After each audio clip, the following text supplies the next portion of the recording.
Amir merupakan seorang anak muda yang baru menamatkan pembelajarannya di universiti.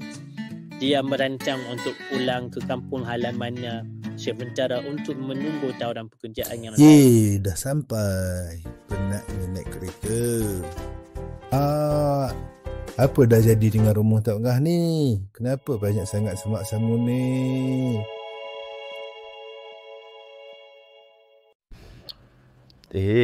Amir, bila kamu santai?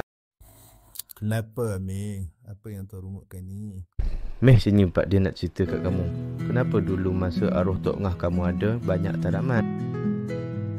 Baja kompos ialah baja organik yang dihasilkan melalui proses perebutan sisa organik seperti sisa dapur, daun kering, rumput dan sisa tanaman.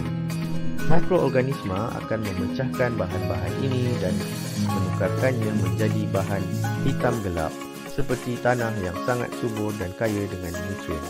Baja kompos membantu menyuburkan tanah, menjimatkan kos. Tanpa membuang masa, Amir menggunakan kemahirannya untuk menggunakan sistem siraman solar. Dia memanggil rakannya yang lain untuk membantu dia memasang di kebun Tok Ngah. Itu adalah panel solar. Ia macam penyerap cahaya matahari. Bila matahari bersinar, panel solar akan serap cahaya itu dan tukarkannya menjadi tenaga elektrik. Macam magic kan? Tapi sebenarnya itu adalah sains. Seterusnya, pam air akan menggunakan tenaga dan bateri untuk menyedot air dari tangki atau sumber air berkaitan dan menyiram tumbuhan secara automatik.